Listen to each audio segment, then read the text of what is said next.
Баршаңызға қайырлы күн. Менің арнама қош келдіңіздер. Менің есімім Ляззат. Достар, мен бүгін сіздермен дәмді пигодийдің рецептісін бөлісетін боламын. Видеоны соңына дейін қарап, каналыма тіркеліп алуды ұмытпаңыздар. Сондай-ақ менің арнамда дәмді шоколадты жиынтын, шоколадты құлпынайдың және де жұмсақ ауызда ерейтін балды пирогтың рецептісі бар. Видеоның соңына сілтемесін қалдыратын боламын. Пигодийді жасау үшін ең алдымен қамырын илеп алатын боламыз. Ұнымызды електен өткізіп алып, оған тұз бен ашытқымызды қосып, жақсылап араластырамыз да, одан соң жұмсақ болу үшін сұйық май қосып, жылы сумен қамыр илейтін боламыз. Қамырымызды қолға жабыспайтындай керемет етіп илеу керек, сонда біздің пигодийіміз өте жақсы болып пісетін болады. Жылы жерге орап қойсаңыздар, 1-2 сағаттан кейін пигодийдің қамыры көтеріліп, әдемі болады. Видеоның рецептісін описание бөліміне қалдыратын боламын. Пигодийдің арасына салатын салмасын дайындайтын боламыз. Ол үшін мен картоп, ет тартқыштан өткізіп алдым, және де пияз қосатын боламын.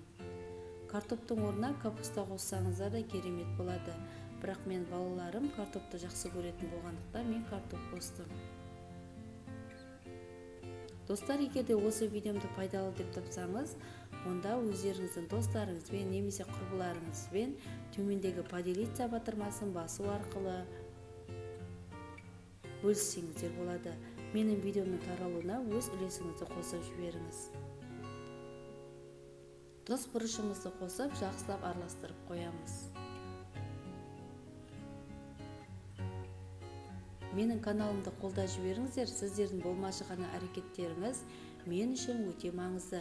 Менің каналымның дамуына өз үлесіңізді қосыңыз. Мінекей достар, біздің қамырымыз көтерілді. Енді оны аламыз да бөліктерге бөлеміз.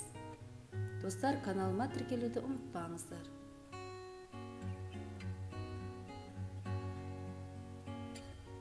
Қамырымызды бірдей етіп бөліктерге бөліп аламыз. Сол кезде біздің пигодиларымыз бірдей болып шығады. Достар, пікір жазу арқылы сіздерде өздеріңіздің рецептеріңізбен бөліссеңіздер болады.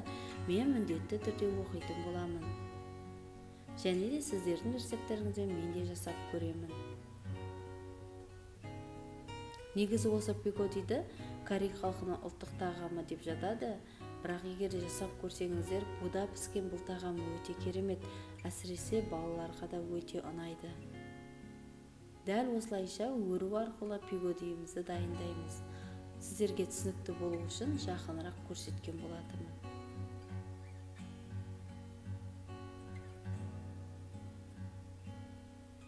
Осылайша барлығын дайындап алғаннан кейін 50 минутқа мантаваркамызға салып буда пісіретін боламыз.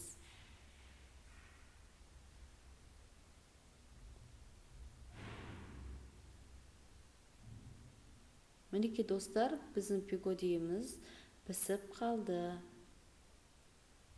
Дайын болған пигодилерімізді дастарханымызға ұсынатын боламыз. Ауызашарға өте керемет ас. Дайындап көріңіздер. Достар, видеоны қарағандарыңызға көп рахмет. Дәл осындай жұмсақ пигодийді сіздерде дайындап көріңіздер. Каналыма тіркеліп алуды ұмытпаңыздар. Келесі кездескенше сау болыңыз.